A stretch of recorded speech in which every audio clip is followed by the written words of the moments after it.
In part 2, we looked at what the buff modifier type is in full. In this episode, we'll begin to cover the spell modifier type. We'll go over just what damage armor related spells stack, just how few there are, and how hard they are to stack, and whether they're even worth stacking at all.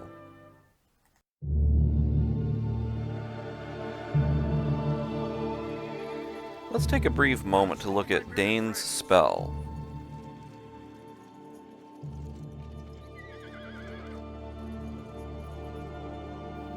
Notice where it states modifier type spell and active debuff.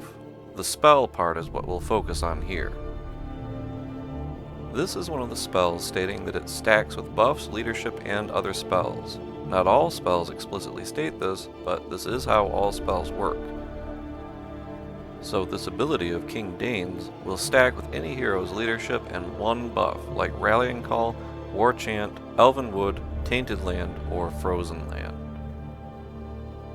It's important to notice these descriptions when strategizing in the game, otherwise you can waste good combos.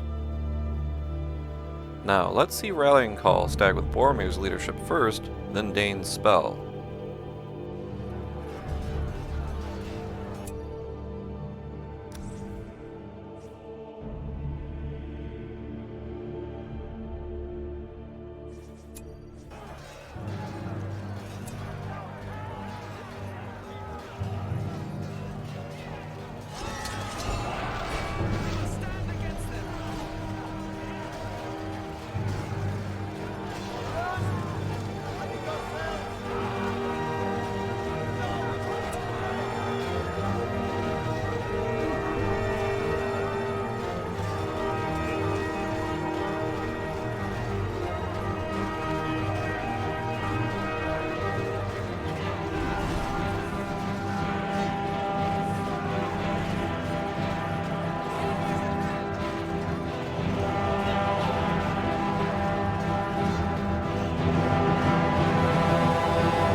"11 enemy units, down from the 24 to 27 units with just the one active leadership or buff from parts 1 and 2 of this series.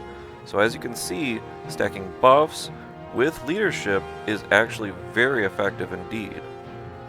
Now let's see Dain's spell with Rallying Call.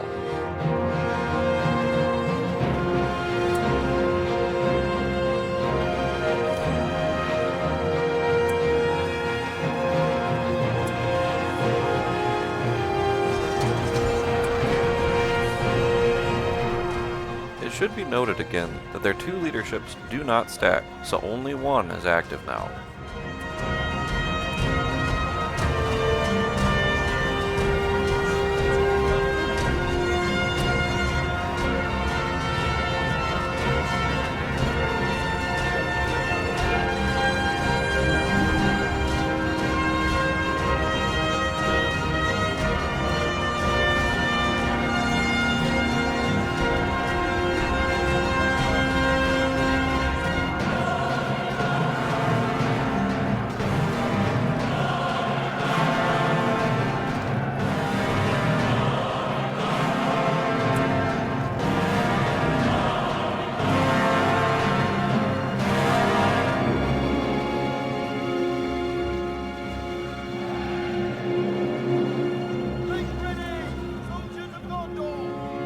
Victory at last. As you can see, this leadership buff spell combo can effectively turn your tier 1 cheap and non-upgraded units into tier 2 units, all without even upgrades. The leadership system, even in vanilla, cannot be underestimated.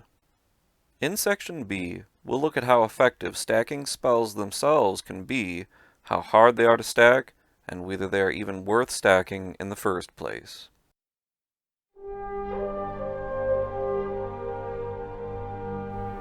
In this episode, we'll take a look at one of the few spell combos in the game. There are only 4 heroes in all of the vanilla game that offer spells: King Dain, Glorfindel, Theoden, and Morgomir. Of those 4 heroes, only 2 of them can affect any non-hero and non-heroic unit in the game, and each of the other 2 affect only specific kinds of units. So the range of spells in the vanilla game is very small, and the combo is quite limited, though powerful. While spells are easily overshadowed in the vanilla game, and even more so spell combos, they are a worthwhile study. More so, their obscurity lends far more weight to how much more relevant they are in the overhaul mod Age of the Ring, which is not restricted in any sense of the word. So the next few episodes will be focused on the limited spell combos of vanilla.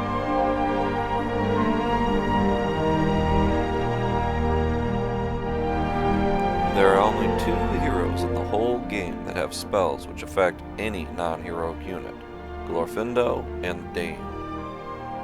Thus, you have to have a team game to have such a combo, and it would likely end up being late game to access those spells, as both heroes are very expensive and their spells are high level. So let's just see them stack real quick. You'll see the fire effect from Dain and a sparkle effect from Glorfindel. It's quite a powerful spell to use, judging by its description.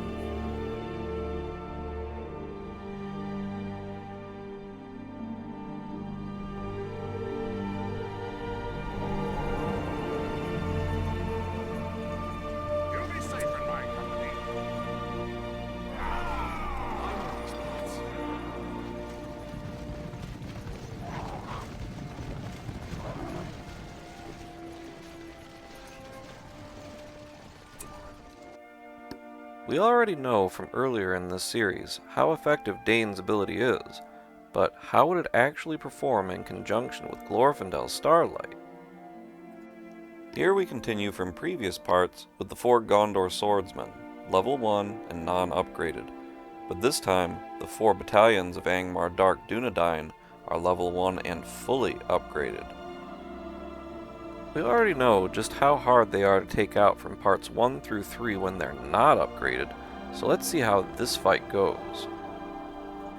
With both Dain's and Glorfindel's spells, you want to wait until the 2 forces are fully clashing because of the time limit, the debuff from Dain's spell, and the stun effect from Glorfindel's spell.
Remain of 60. Quite an effective leadership buff spell combo for the cheap Tier 1 troops against fully upgraded Tier 2 enemies. Remember at the end of Section A when it was just King Dain against the non-upgraded enemy? So this new result, even while not seeming like much in terms of numbers, is fairly staggering, and could very well have been a bit better. Still, were all enemy troops to have moved in at once, and the buff and Dain's ability would activate at the same time as Glorfindel's Starlight stun effect. But again, this combo could only be gotten from a team game of one player playing dwarves and another elves, not exactly what you would call expedient. In the next video, we'll take a quick look at how effective the next combo of stackable spells is: Dain, Theoden, and Glorfindel, as this will cover the only spell combos available in vanilla for cavalry.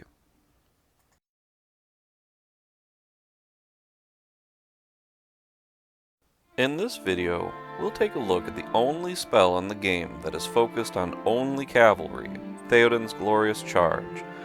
We'll take a look at how powerful it really is on the occasion someone has a team game in which everyone can coordinate to use it to its fullest with the only other two heroes capable of stacking spells with it, Dain and Glorfindel. Theoden is another rare hero with a spell, but his only works on cavalry, and only non-heroic cavalry at that. His spell does stack with Dain's and Glorfindel's. Again, it would take a team game of 3 players playing men, dwarves, and elves to get this stack. Again, a very powerful spell. Even the Dwarven battle wagons get buffed.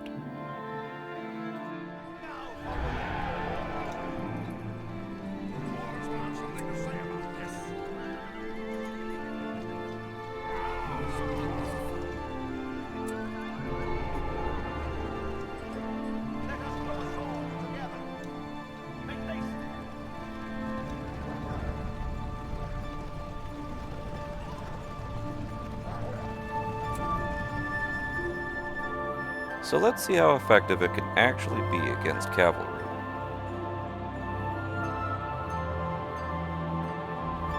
Here we have Tier 1 Cavalry and the Gondor Knights versus Angmar's Tier 2 Snow Trolls. The Knights cost 450 and 70 CP, and the Trolls are 650 and 78 CP. Stats are reflected in their costs. Both are level 1 and non-upgraded. The Knights are 10 per battalion for 40 units total. The Trolls are 6 per battalion for 24 units. Let's go!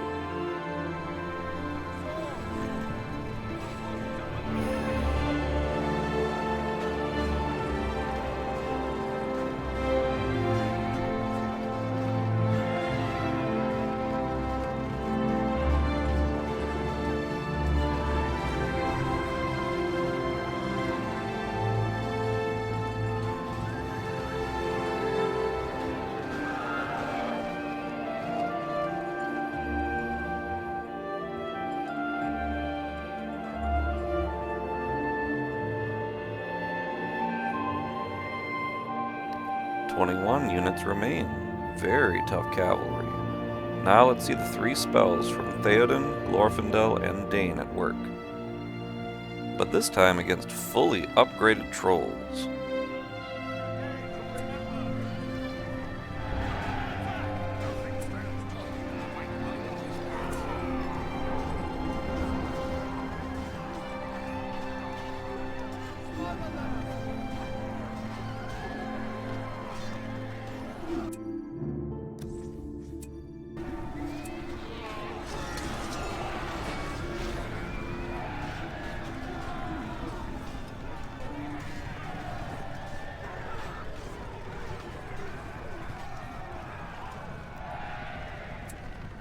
Gondor!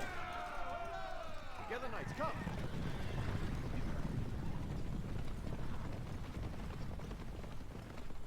Knights, swords!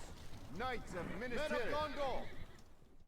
You can't ask for a more perfect victory than that.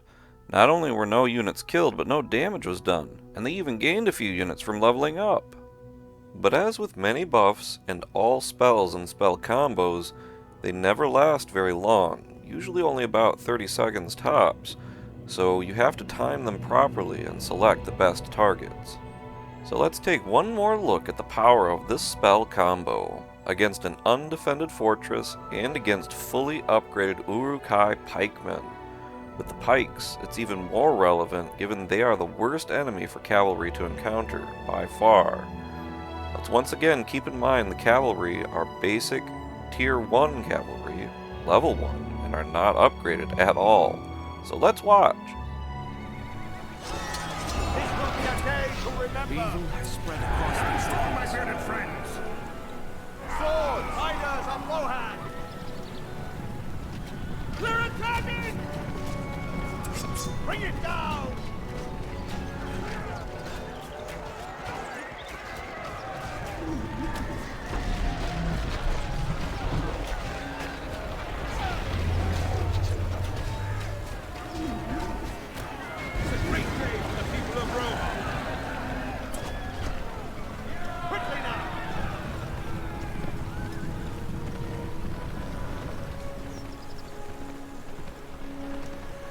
Rally together, knights! Men of Gondor! Rally together, knights! Prepare for battle! Let us draw swords together!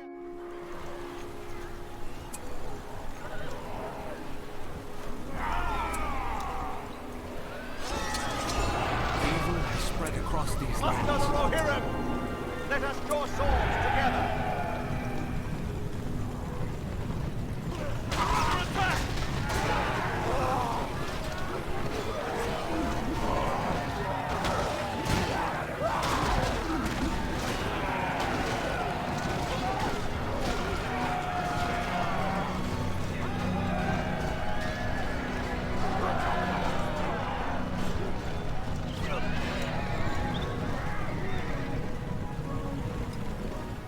Ride!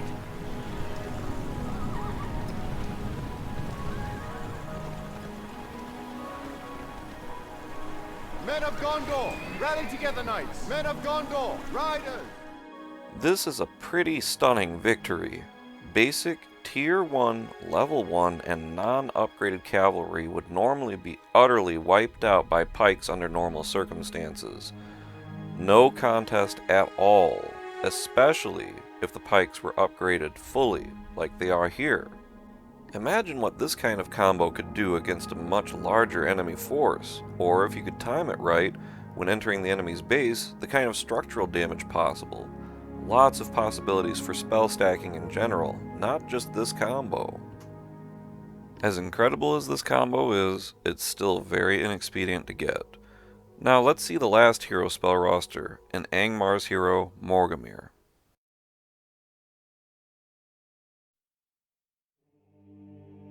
In this last section on the spell modifier type, we'll look at the last source of damage armor related spells that comes from a hero, Angmar's Morgomir, and the only damage armor related spell in the whole game that does not come from a hero, Mordor's Darkness. We'll finish the video with a recap of everything in part 3. Now, let's look at what Morgomir is capable of.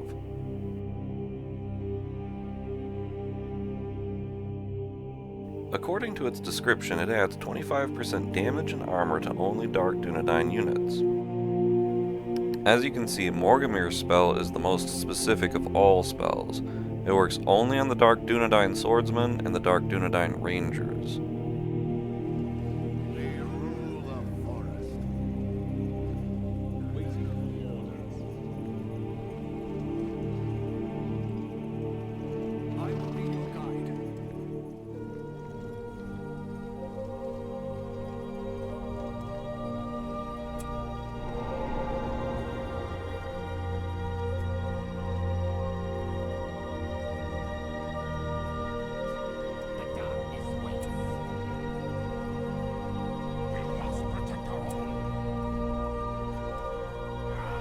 Now let's fight.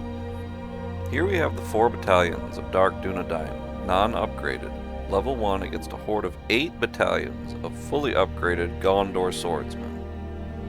120 Gondor troops against 40. Let's see what happens.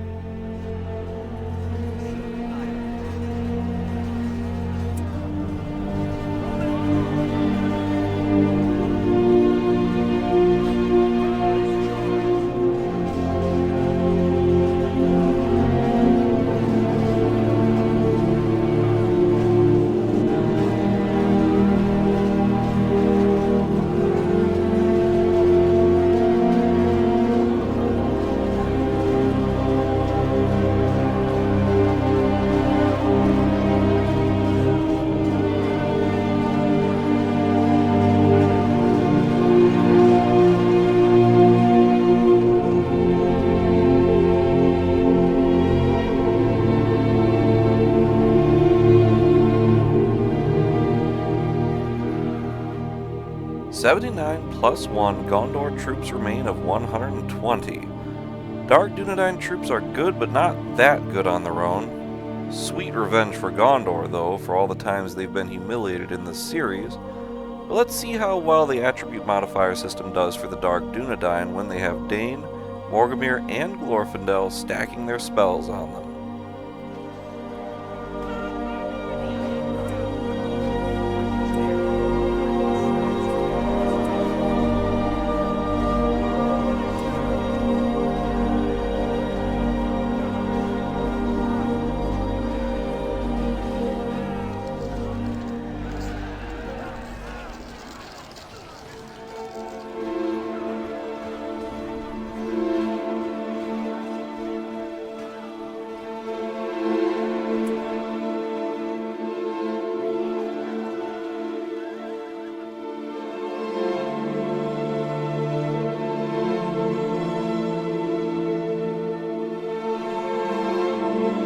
yet another perfect victory, and yet another inexpedient combo. As you can see, spells are extremely limited in usage in the vanilla game. There is, however, one other spell worth mentioning, but it doesn't come from a hero. Mordor's Darkness spell works on any non-heroic unit in the game, but this is just another example of how it would need to be a team game with those other factions to stack. As you can see, the Darkness spell is a very powerful one that can affect all allied units across the map at the same time, and for a good deal longer than any other spell in the game. Stacking this with the few hero spells in a 4-player team game expertly coordinated could quickly spell doom for your enemies. Darkness is the only spell in the game like this which operates like a weather buff modifier type. Now let's see how well the Dark Dunedain perform when they have Morgomir, Dain, Glorfindel, Darkness, Dain's leadership, War Chant, and Frozen Land all working on them. They all stack. The Dark Dunedain will continue to be non-upgraded, but now against 240 fully upgraded Gondor troops. Let's rock and roll!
+16 plus 3 Dark Dunedain of 40 survive against a horde of 240. A pretty stunning victory, but only if you and your 3 other allies can all coordinate. Now, let's take a moment to recap everything, since it is a lot to take in.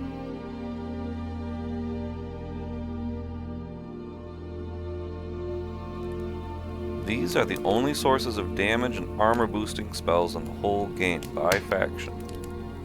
Mordor, 1. Darkness. Dwarves, 1. Dain.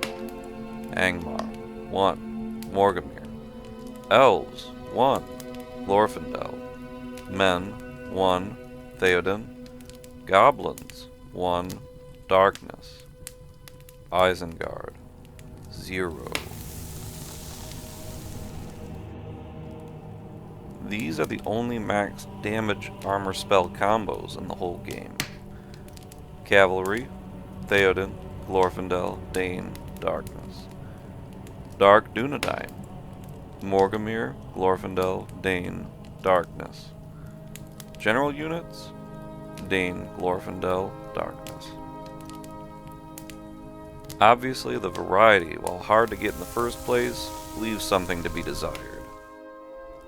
As a tease for the AOTR overhaul, what does the variety of spells and spell combos look like per faction? Too many to count, and there are typically more spells and spell combos per faction than there are in the entire vanilla game. This lends players to far greater creativity and opens up a far wider range for dynamic play, especially in team games. Some important spell types and combos worth mentioning though, which are unique to AOTR and thus not in the vanilla game, are damage and armor related leaderships, buffs, spells, and debuffs, which affect structures, heroes, and heroic units. Unlike in vanilla, heroes and heroic units are not impacted by only sight, speed, or range buffs and fear effect resistance. And AOTR's structure boosts will satisfy any turtle player, especially if you're playing as Gondor, but more on that later in the series. I'll cover this in an appendix video on just structure armor buffs. But due to the sheer variety, the AOTR section won't cover them all as here. This was merely to draw attention to the severe limitation of spells in the vanilla game, which can quickly be overshadowed and outright unused altogether, especially team game spell combos. In AOTR, great detail is placed on their effective and relevant use throughout the game, but more on that later in the series. Next, I'll explore the last modifier type, the dreaded debuffs.